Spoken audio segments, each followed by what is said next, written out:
And well then, the second game, as you could have seen a bit before, gonna be played on Midgard, and it's gonna be an ISIS mirror. Well, you're gonna be probably seeing a lot of Egyptians in this matchup, as I said before this first game. Oh well, no, Joe, you shouldn't be doing that. So you should, let's see when he actually notices and realizes that he shouldn't be using the autocue. And because, of course, that's gonna be quite a bit of help, and especially considering that he also needs to take care of the water. Let's see if he's gonna be having some good fishies somewhere, because we should be playing on the original maps, and that's gonna be meaning, of course, maybe quite a bit of problem if the fishies are not gonna be spawning entirely fair, which is a bit of a hallmark of the original Midgard. They're incredibly random, and sometimes you can spawn with like 1-2 spots on your half of the map, and of course you can kinda guess that at that point it's not gonna be a very good and a fun game for you all that much. Anyway, you can see this is gonna be interesting, very high berry spawn, because you can also spawn, for example, with 2 berries. Right now you can see he's having like 7, that's really interesting. Really interesting indeed. He's seen he's gonna be having a 3-sum right next to him. So let's switch into his opponent, what he's gonna be doing. As of course, BoIt is gonna be up with, well, also plenty of berries, of course. It's gonna be the same for both of them. But he is like in the middle of the map, so he did have to search for the fishies a bit more in there. He's gonna be having a 3-sum right at this position, but otherwise it's probably gonna be quite a bit of question where the rest of them are gonna be. Okay, let's know what to go for, and yeah. If you look at exactly this, absolutely nothing for like third of the map here. Not really great, but it's, to be honest, not really all that much better for Joe at the top side, because only those singles, they're not anything that you would be all that happy about, but he otherwise has pretty good corner with really plenty of them. That's gonna be 3 sums plus 1 extra, so 10 fishing boats. Actually quite enough. And if BoIt is gonna be playing this cleverly, he should be also advancing to the top side. He does the 3-sum, and even though it's slightly more spread out, so you'll have to build like second dock somewhere there, exactly where he's heading, it still should be reasonably okay, and shouldn't be really delaying him in any kind of advancing times. Okay, interesting spawn, of course, as far as the gold goes as well for BoIt. You can see this gold is very close by to his base, and considering that we are in a mirror of ISISes, this is probably gonna be fairly defensible for him. We could be expecting Midgard somewhere about here, exactly to protect the gold mine in there. As we are looking at priest versus priest battle in here. Yep, and BoIt has to retreat because he already received a bit more extra damage than his opponent, who didn't receive anything at all, which means that he would be losing any kind of fight, and it's gonna be probably up to Joe to somehow try and follow through him. And if he has scouted enough, let's switch into Joe. Well, he hasn't really scouted too much, but at this point, if he's gonna be following him, he basically doesn't need to take care of him at all, and he knows that BoIt has to retreat, and of course it's gonna be like scouting for him as well, even though he's gonna be kinda doubling the scouting a bit in here. I don't think it matters a whole lot. And he finally realized that he should be switching off exactly the autocues, and that's how we want to see it. That's an unfortunate thing on the hybrid, that we cannot really deny autocue. It's just basically hard-coded into the game, and it cannot be modded away. So if you have a hotkey for that, yeah, well, and you have some muscle memory for it, it can just happen. But luckily, he noticed, and that means that he's not gonna be using it anymore. Apparently, it seems like basically one of them... Huh. Either Joe stopped actually pursuing, or there was some kind of mistake in the pathing, and Joe's priest actually lost BoIt's priest. Interesting. But anyway, right now Joe will have to actually scout on his own, which might be a bit of a problem, because he maybe, of course, thought that this guy is gonna be coming all across the map. Right now that's not exactly true, so it's gonna be up to him to notice, but otherwise he is having at least the 3 cows there, as he's gonna be switching into them already. And let's see, for example, if there is some difference in the build order. So 5 on wood for Joe, for BoIt it's the same, it seems like. 5 on gold, 5 on gold, already coming for the temple in there. So, well, it's not really all that much of a difference in here, but right now there is a difference. Because you can see that Joe apparently used one of the villagers from his gold, whereas he's sending the rest of the villagers that he's making into the cowies. Whereas in his base, in BoIt's base, it's kind of different, because he has still the 5 villagers on gold, whereas he sent one of them that he has made from the TC into the temple, and only the rest of them are going for the cowies. So yeah, there's gonna be a bit of a difference. Let's see if it's gonna be resulting into anything all that significant. You can see that BoIt is having a bit more food. Is he like right now already gonna be coming into advance? He definitely is. It's gonna be advanced about 5.5. Right now clicking into Anubis, so he's probably gonna be wanting to fight for the water, interesting enough. Whereas Joe is going for a lot later advance, as you can see. He's definitely not anywhere close. And he is spamming the dogs everywhere. He's spamming the dogs absolutely anywhere, but of course he's not gonna be all that much helpful if any kind of fights were to erupt. Because you mustn't forget that we are on hybrid, and therefore no shooting dogs, so absolutely no defense in that regard. You can see that right now BoIt was attempting to place a dog here as well, but his opponent was just a bit faster. So he's basically stealing his sweet spot. And this is maybe gonna be interesting fight in here. Because right now, if Joe notices, he definitely can finish the dog. And then send the villager to abuse this guy. So it's gonna be a bit of a violence on this dude. And basically he could be maybe stopping the dog. Though I don't necessarily think so. Oh, this is clever right now. You can see that BoIt is realizing exactly the problem. Joe was realizing exactly the opportunity as well. And it's gonna be resulting into basically the fishing boat trying to finish with that. And that's very clever indeed, and quite nicely done in that. As Hendax and Picas has been researched for Joe, and Classical Age is of course coming forward for BoIt, who is also going for Prosperity, so we are probably gonna be seeing quite a solid, faster heroic from him. Yep, he's definitely aiming for that, as he is at 540, so that could still be quite a solid upgrade into the heroic age, but he is much more interested, it seems like, than the faster heroic in basically normal fight on the water, interestingly enough. And since he advanced through Anubis, and his opponent advanced through Bast, this is actually very good news for him, because the Snakies, if he uses them properly, could be really good. Really rather good. If he can drop them about here, without the shooting dogs, it's gonna be very hard, of course, for the opponent to get rid of them. So it's almost looking like that BoIt could be already tempted to drop it here. But he also could be just waiting to see how it develops. And where his opponent is gonna be having a bit more boats. Because of course there's a fight going on at the bottom, but also at the top. So, well, it's gonna be kinda tough choice where to place exactly that god power. Plenty of fishing boats everywhere, all across the map you can see. So the water economies are really strong for both players, but that would be also maybe a bit of an idea. You know, a good idea to be also coming for Pulsane. Of course, to get some extra economy from that and basically speed up the advance into the heroic age. It's really not such an impossible idea here. Anyway, the water battle seems to be going reasonably well for BoIt, at least as far as the bottom battlefield goes. The top one is kinda going for him very well as well. You can see he didn't even have to use the snakies yet. So he's still waiting for some kind of better opportunity where he maybe even needs to use them, but so far that's not really coming. As for his opponent, as he's using, or rather coming up in the resources in there, Joe is kinda similar. You can see he's going for, of course, the armory as well. So he's thinking that maybe heroic age won't be really all that far away. But with all the fighting on the water going on, I wouldn't underestimate, for example, going for copper shields. Because copper shields on boats are really doing quite a lot of work. Especially if the opponent doesn't have them, and they can quite single-handedly basically turn over the battle. As right now BoIt is apparently somehow caught off guard here. You can see he's losing everything, having only one boat here, sending it somewhere else. And also we also must notice that Joe has finally upgraded the Persane, whereas BoIt hasn't, and that is of course gonna be resulting into quite better economy for the red player.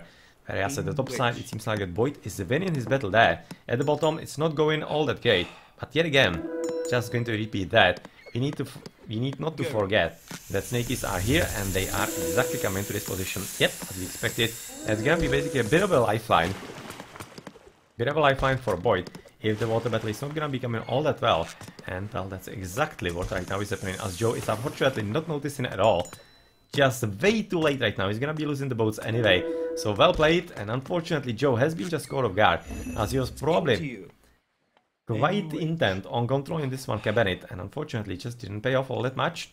Let's see, he's gonna be though advancing into the heroic age in no time. You can see 700,000 gold already for him. Whereas for BoIt, we are quite far away from any advance like that. So even though he might actually be winning the water as it is at this point, because he has more or less won the top side, and you can see he's already in the back of the economy of the red player. Well, the land might not be all that easy. The land might definitely not be all that easy, as all of those houses on the shoreline are also potentially quite dangerous. Because if Joe is actually gonna be coming back on the water in the heroic age, which is definitely not impossible, you can see he's still having the dogs standing absolutely everywhere, all across the map, then that could be something that he could abuse. And BoIt could really be paying for that quite significantly. Alright, so Snakies are still alive. With a few cabinets from the blue player as well, as he's basically trying to connect both of these armies. As Shaftoyan has been even researched for BoIt. Alright, he's definitely quite fast to go into that. He's coming into Nephthys just about now. His opponent is gonna be like half a minute earlier. And you mustn't also forget that he's gonna be having stronger ancestors, and he can also answer the enemy ancestors. Because of course, there is no bust and no eclipse for BoIt. So there is potentially something that of course BoIt has to be ready for, and should be already preparing with a few more priests, in case the attack is gonna be coming sooner than he would be expecting. Okay, still plenty of villages of course on the wood. Let's check the economical upgrades. It's gonna be Hendux and Shaftmine for him. You need to. And for the opponent, Hendux and Pickaxe. Well, it's kinda alright as well.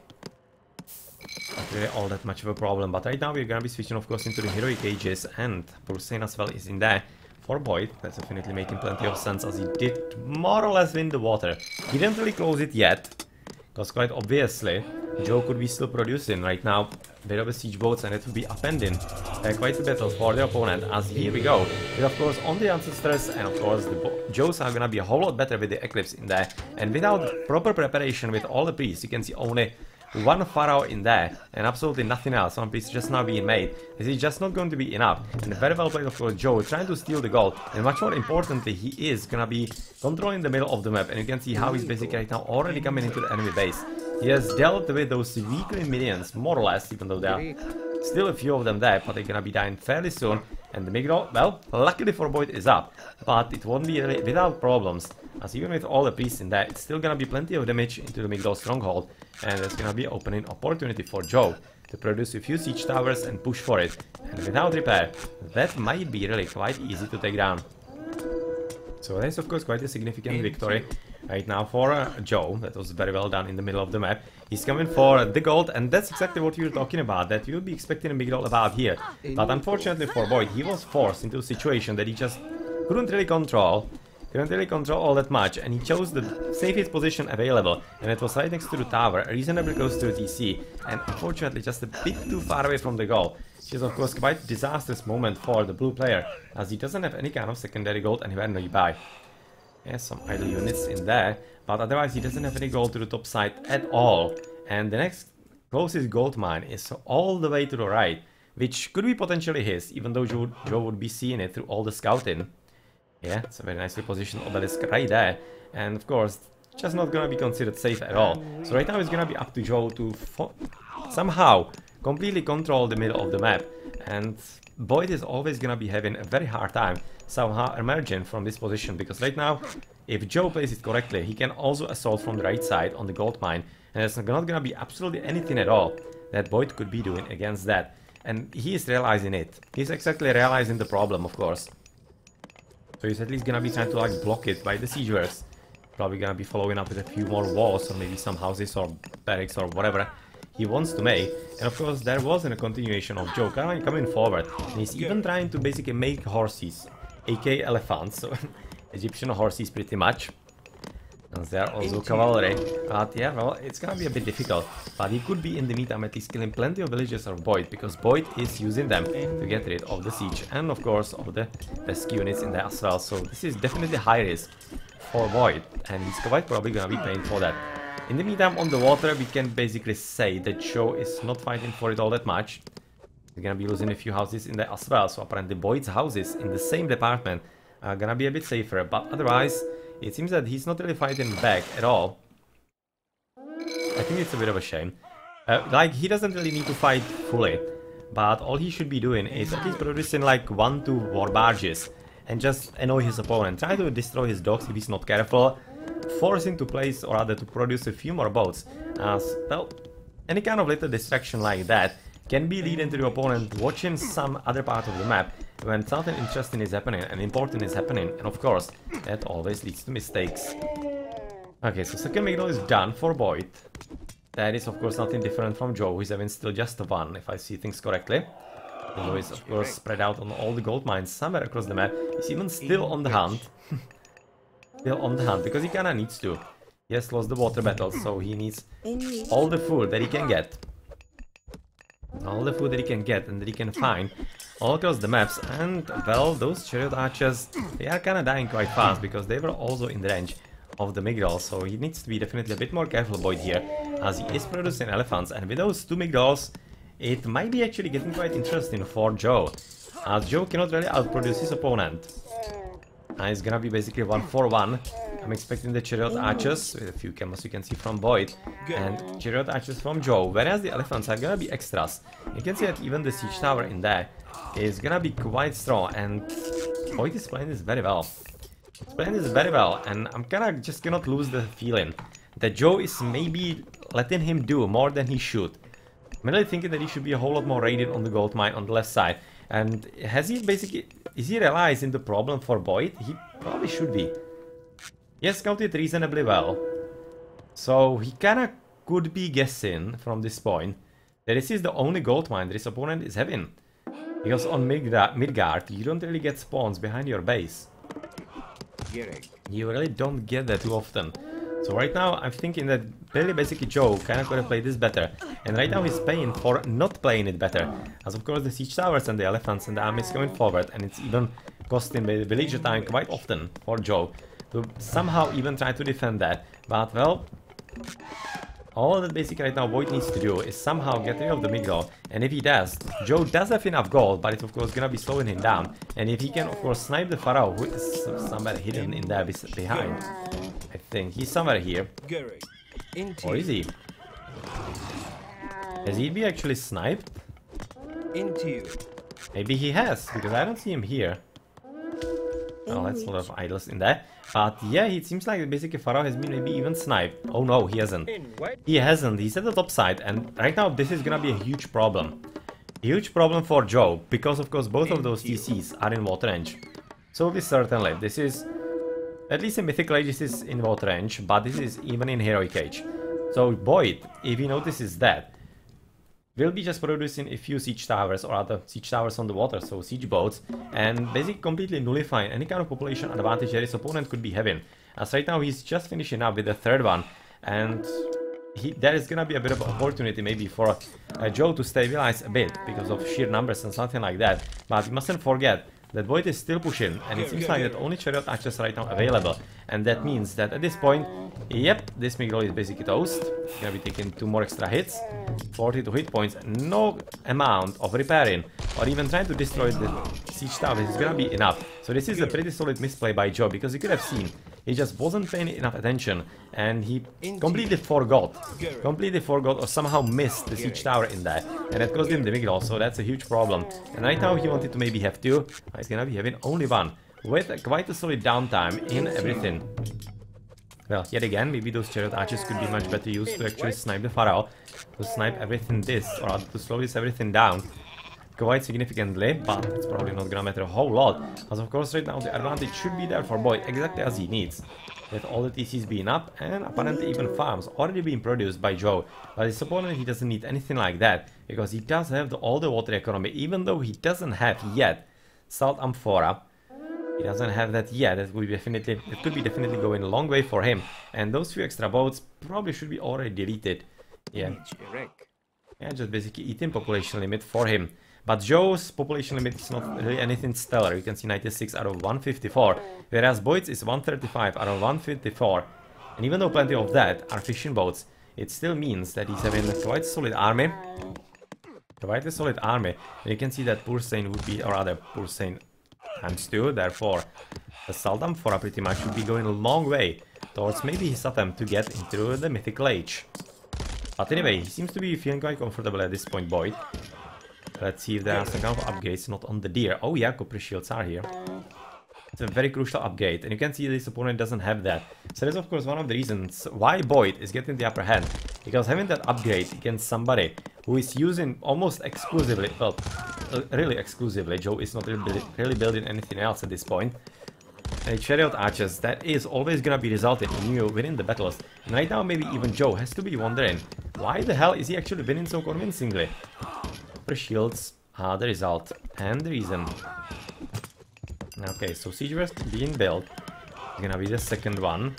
As the first ones are probably gonna be destroyed fairly soon by BoIt, it seems like, as he's even producing some more siege boats in. No! Siege works! Confusing those two all the time, but oh, BoIt is in a critical moment. He's running out of gold. He needs to be switching to the right side, but he hasn't built. Oh no! You need to. BoIt, what are you doing? He hasn't built. Oh, mining camp here yet. You can see he's sending villagers there from the TC, and that's the last gold for him that is basically available. All the rest are already taken by the opponent and basically being already gathered from. He has already gotten rid of all the siege works in there in the middle. And these ones on the right are probably not gonna be finished anytime soon. But with all the siege towers, he might be having a bit of a claim on trying to finish with this Midgard as well. But this is really quite deadly for BoIt, because at this point, at a very crucial time of the game, where he could have been getting quite a significant advantage above his opponent, he basically just completely gold starved himself for like at least half a minute, 40 seconds. Oh, come on.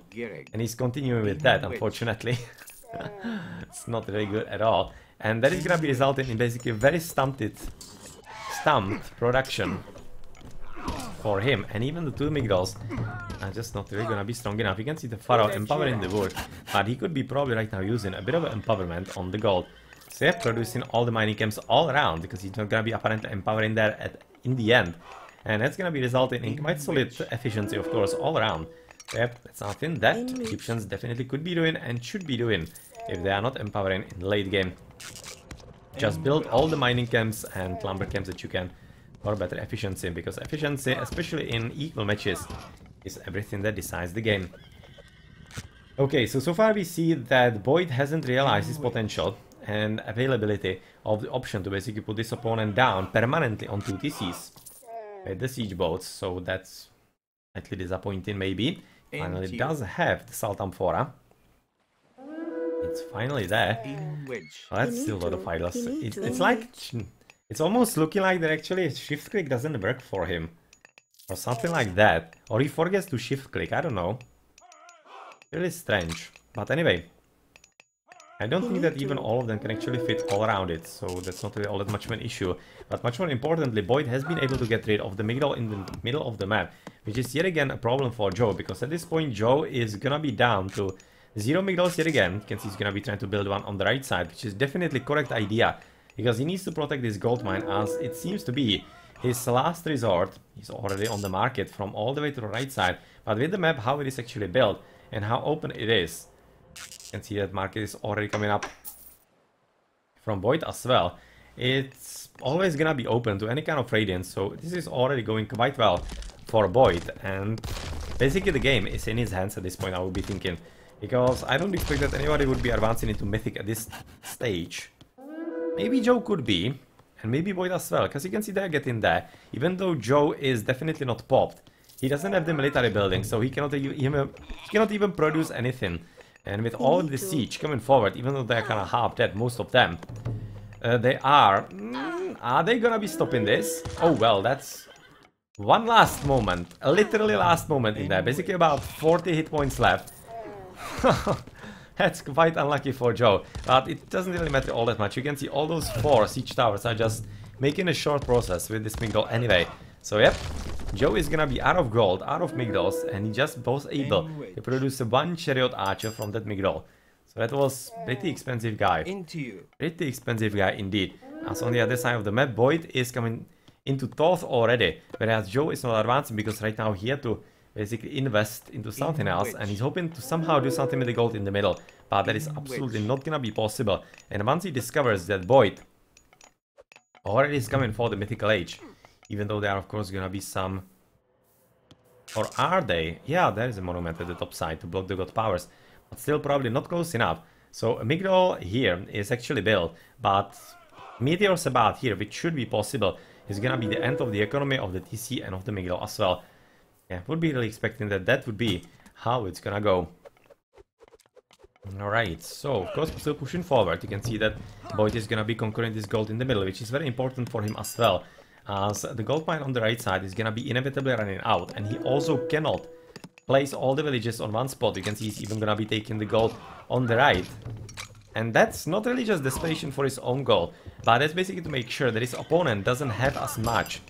And that's very well played. And of course, he is definitely feeling that he is on the horse here and in the saddle. And once actually Thoth clicks in, then it's probably gonna be pretty much confirmed, unless there's gonna be some kind of monument built here very fast from Joe, which doesn't seem all that possible. As of course, yeah, the meteors are just gonna be coming somewhere there, and Joe is not even gonna be waiting for that.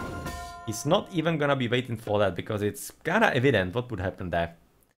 Yeah, exactly what we said. So, nicely done. Even though the initial push in the heroic ages and basically on the land was very well done by Joe, fortunately he just wasn't able to capitalize on it properly. And BoIt, through winning the water, was actually able to survive and even push back in quite good strength, even though it was quite a solid battle still. But well done. Nice game. Nice game, and we are gonna be tied at 1-1. So BoIt in the end actually winning all the categories. Interesting. Yeah, okay. He was having quite a bit stronger record, as you can see. About 11,000 resources more. Well done. Well done. And that's not just the one water, but of course it kind of helps. Obviously. Military count 173. His opponent military count 128 and killing or other unit lost 165. So you can see how many villages he has actually lost.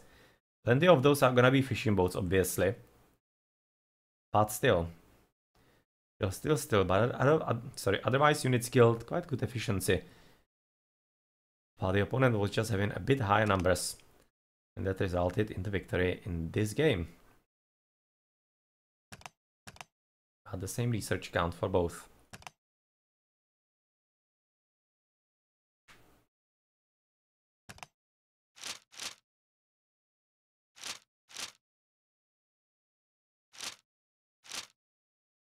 Well then, GG.